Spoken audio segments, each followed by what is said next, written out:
Hello there, my name's Ed Draper. We are going to be talking mixed martial arts, a Sky Sports video. We're going to talk a bit of UFC as UFC 249 became one of the first major sports worldwide to come back in the wake of the coronavirus pandemic. We're going to talk Bellator 2, Bellator's MMA Recharged show on Saturday nights on Sky Sports. We're going to talk with one of the competitors there who was on the first show this past weekend, a legend of both UFC and Bellator, a serial contender for many a year. Chael, how are you? Welcome to the conversation. Are you well? How am I? I'm bored. There's nothing to do, and there's nobody to do nothing with. I'm happy to talk to you, Ed. I can tell you that much.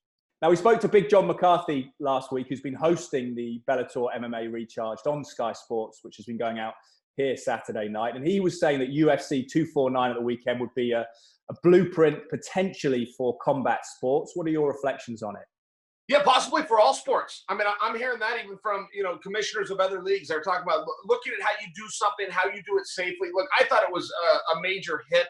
I was greatly appreciative in the way that the UFC not only took the unified rules, which are very stringent in all fairness.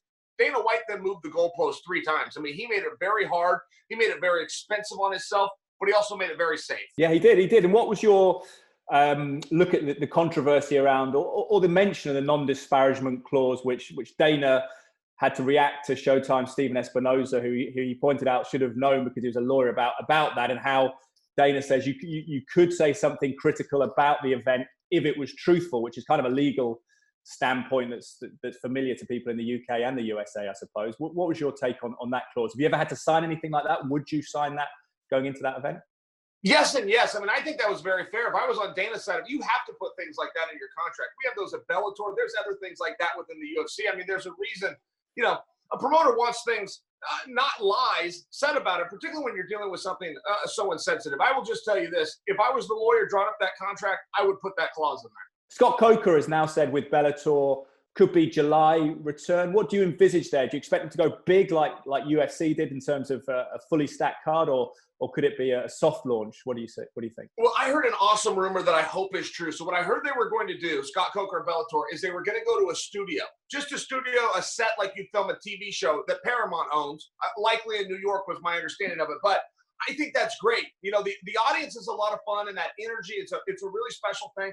I kind of like where TV is going right now. I mean, I've been watching Jimmy Fallon. He's doing it from, his house, his living room. His kid came and climbed on his shoulders one day. There's something special about it. I'm not sure, Ed, that TV's ever going to go back to the way that we knew it. I don't think it's going to stay where it is now, but I don't think it goes all the way back. I think we're starting to find, even what you and I are doing right now, we're starting to find there's other ways out there. There's other technologies.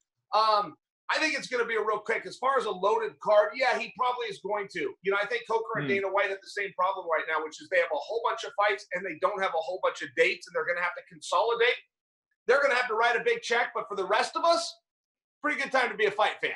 How difficult will it be for fighters to train with the lockdown rules? Obviously, they're probably different around the US. I know Florida's a little bit more relaxed, but how difficult is it to train, particularly to spar and get fight ready for potentially July? Well, I can tell you that the team that I belong to out here in Portland, American Top Team, it's hard. We have to schedule workouts. You're slipping in the back door type situation, hoping that your coach is going to show up. I mean, it can be a little bit of a mess. And particularly, we have 7 guys that are signed to the UFC or Bellator. So we have to do 7 different training sessions a day just to try to observe the distancing and really limit down on the numbers. Look, this is a mental drill. Physically, these guys can put their shoes on, open the front door, run outside any day they want, do their shadow boxing, visualize, get themselves on a good spot. But to actually go through this, to change your schedule, you're used to going every day at 3. Now you got to go in at 10 a.m. every day, whatever it could be for the coaches and each guy. It's a mental drill. And I can tell you my own focus group of my own teammates, they're passing it so far, but there's some challenges for sure. Yeah, people talk about mental challenges for regular civilians as well. Do you think fighters are more conditioned for this kind of attritional atmosphere, or do you expect maybe people to get exposed when the fights come back in Bellator, potentially people that have struggled for discipline during this process, that maybe there's some shock results? I think that people might use it as an excuse. I mean, look, the bottom line is it's even. Whatever you got to do, your teammates got to do. This isn't isolated to one city or one state. This is a global deal. So, yes, I would imagine somebody will use it as an excuse. Is it anything short of an excuse? No. The rules are the rules. We know the situation. Scott Coker's given everybody plenty of time. He's already said it's likely going to be July. You got a contract with Bellator. You know exactly what you got to do, when you got to do it by, all the way down to making weight. No, I wouldn't accept those as excuses, but I do expect that they will be used. And you'd be happy to fight now, would you, with the safety conditions there? Oh, I'd love it. I don't even care about the safety conditions. And you do your own thing, but I'm not worried about that in the least. And yeah, I love it. I'm completely jealous of these guys that get an opportunity. I mean, I'm retired. Nothing has made me want to fight more than seeing some of these opportunities. I mean, and all eyeballs are on them too. And in all fairness, you know, a lot of the things that fighters go do this for is for the attention. You get a pat on the back. All of our listeners work very hard, but how many of them get recognized? It's a very rare thing. In this kind of a sport, this kind of a field, you do get recognized. That could be good or that could be bad, but I mean, that's a fair risk. It's still a situation that's a little bit unique. Yeah, I'm jealous of these guys. What did you make of the UFC card and the ramifications, particularly the main event, Gaethje's win over Ferguson? How impressed were you with that? Oh, I thought it was amazing. You know, Justin Gaethje is not to be played around with. I mean, this guy's got great hands. He's tough as heck. And by the way, he's a Division I All-American wrestler. And I have to tell you that because unless you look at his resume, you won't know that. He just simply doesn't use it in his fights. That drives me crazy. I don't think that that's necessarily wise. It turns out he's got a really good skill set on his feet. But I don't know why he wouldn't use his bread and butter. So he's just one of these guys that you can never count out, because as good as what you see is, Ed, it turns out he's got another skill. He's got a whole other skill that if he needs to reach and pull that ace out of his sleeve, he's got it. And I will tell you one thing that came away from 249 that I'm surprised nobody's talking about is the judging. I mean, if the fighters have been a little bit rusty, my goodness, I guess we have to say the same thing about the judges. They had some of those back and forth matches. They had Olenek and Verdum, a split decision. That could not have been a clearer 2 rounds for Olenek, 1 for Verdum. The women's fight with Watterson. One judge has it 30-27. Another judge has it for the opposite opponent. I mean, that was one of the goofiest nights of scoring that I've seen in a period of time. It's interesting that, Gaethje, because you had the wrestling background yourself. We saw you last week on Sky Sports on Bellator MMA Recharged in the Heavyweight Grand Prix quarterfinal win over Rampage Jackson, where you're using your wrestling skills. Why doesn't Gaethje do that? I think he said in the past that he figures it's an entertainment sport and that maybe wrestling isn't as entertaining, which is his background. Or is it just that he's so good at striking? You know, and I don't know that answer. I've never understood it. He's not the first guy we've seen do that. Dan Henderson was a 2-time Olympian. He never used wrestling. Josh Koscheck was a national champion. He fell in love with his right hand. Johnny Hendricks, I would argue, possibly cost him his career because he fell in love with his right hand. Look, some of these guys get so good at it. Golfers do this all the time where they fall in love with the swing and they like the oohs and the ahs from the crowd. I mean, I don't know how much we need to be critical or question Justin Gaethje, being is that he is the world champion right now. Perhaps we need to study him, but I do think it's a little bit odd. I mean, it's certainly rare that a guy has such an overwhelming skill set that he worked on since he was 5 years old, gets into the pros and throws it aside. Yeah, and interesting on that note, Conor McGregor, who we can talk about all day because he's been busy with a tirade on Twitter, a few people, but he said he'd butcher Gaethje. Is that because he figures Gaethje would continue striking, or would he have to do something different against Conor McGregor? Well, you know, Conor McGregor's got a lot better wrestling defense than people give him credit for. If you go see the Chad Mendes fight, I think that you would start to see some of that. But even with Khabib, I mean, Khabib had to struggle, and I understand what happened in that fight, and I understand that Khabib was dominant. But to make believe as though Khabib didn't have to work to get to those positions is fiction. Conor really made him work, and so I do think that Conor believes that Justin would stand up with him. I believe Justin would stand up with him. I do believe Conor is the faster and more powerful of the two, but I don't know who's more durable. I mean, durability is one thing that's kind of an intangible. It's very, very hard to see from your living room.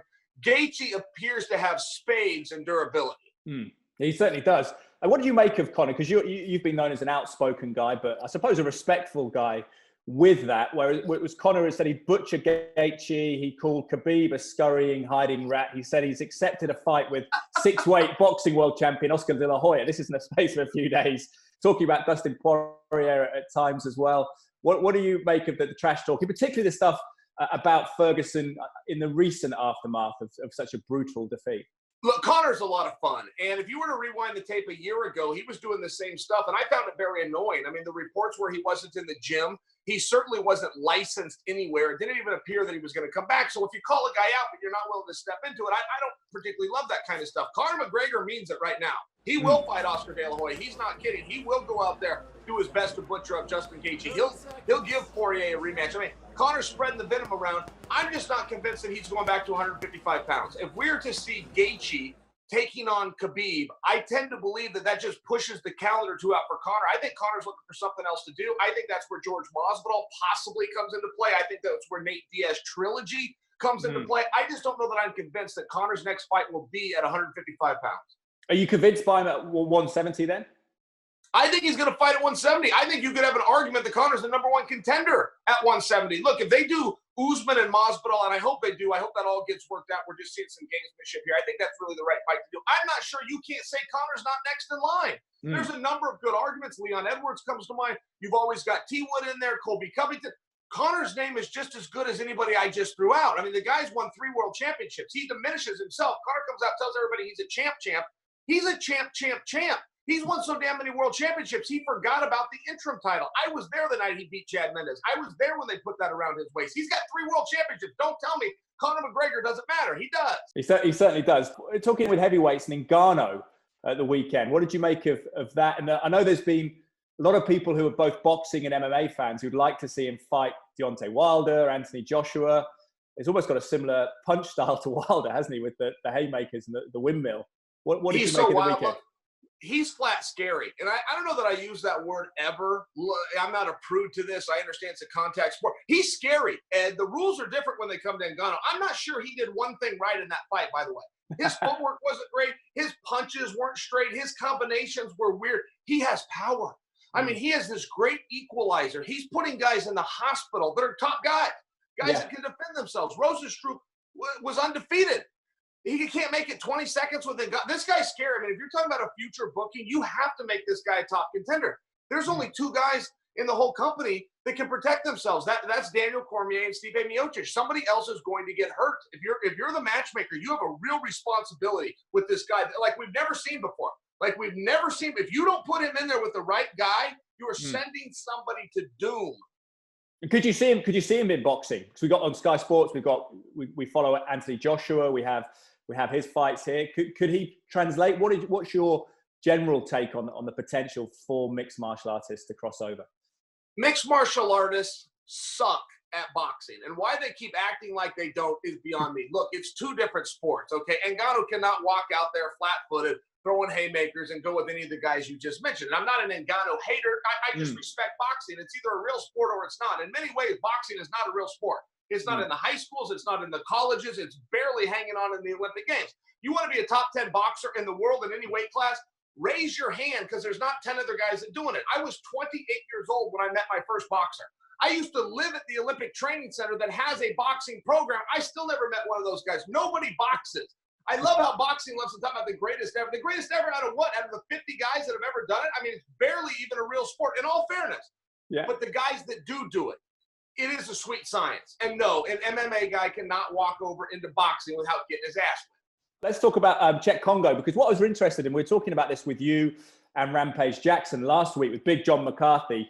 The profile of you guys both going into that fight, I believe it both turned 40 at that point, back end of 2018.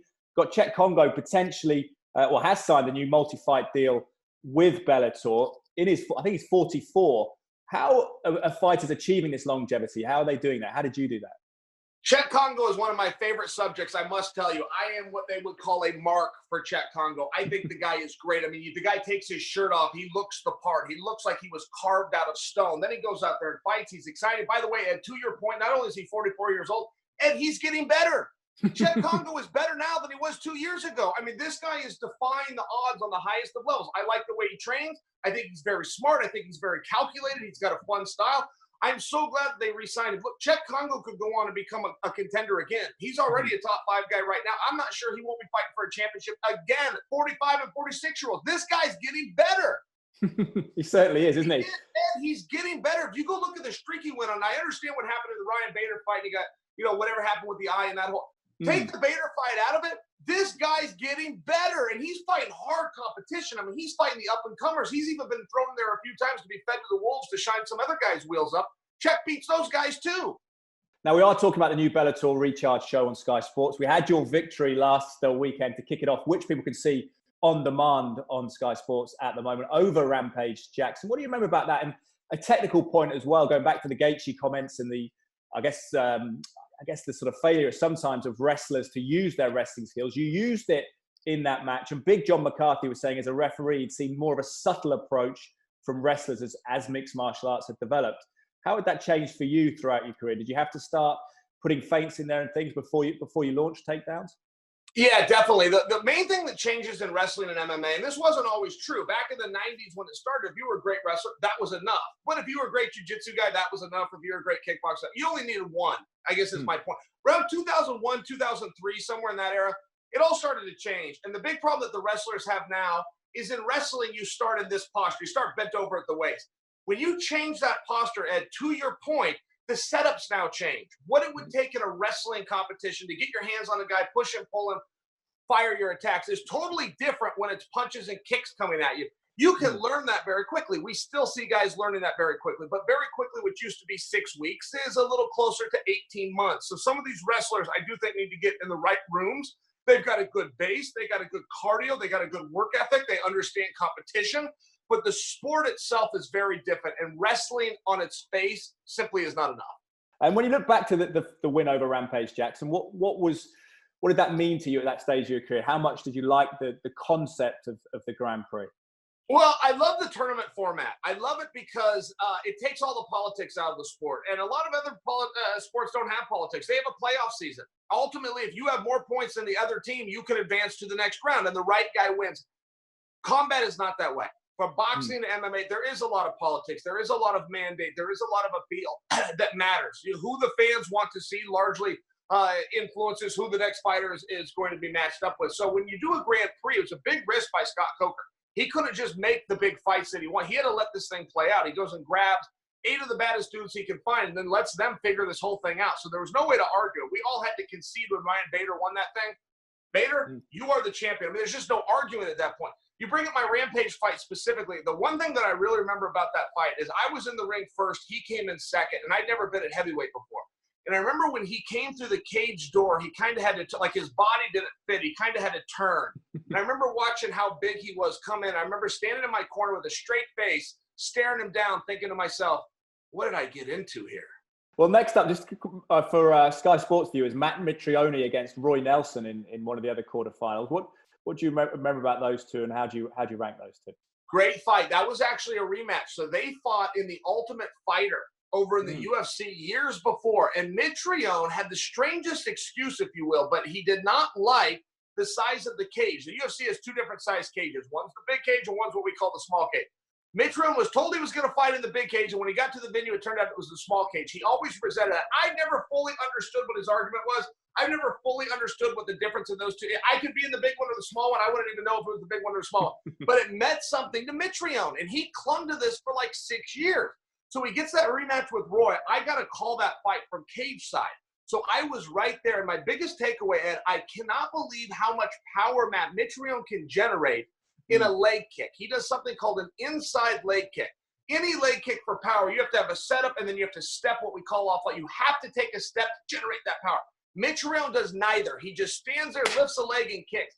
You could hear that smack on Roy Nelson's leg throughout the building. It was shocking how powerful Mitrione was. It's been fantastic to speak to you, Chael. You are happily retired, I hope, but where can we find you? Because I know you're busy in retirement. You're producing a lot of compelling content that we can see online. Where's the best place to find you? I got to tell you, Ed, I've had it with the fans. I've had it with everybody. If they don't know where to find me, I don't need them, buddy. I got the biggest show out there, and if they're not out there and enjoying it, too bad to them. You Google Chael Sonnen. It's pretty straightforward. You're there. Google Chael Sonnen. Thank you, sir. I appreciate your time. Great to speak to you. I've had it with you. Kaboom. Well, there you have it. Chael Sonnen checking out in some style. Worth checking out his program as well. As he says, just Google it. He's very opinionated, but very convivial as well. Great to have him on. Great to have you here. Appreciate you watching this, and check out Sky Sports' show and Bellator's MMA Recharged show Saturday nights at 10 p.m. We'll be back again with another MMA legend in the near future. Bye for now.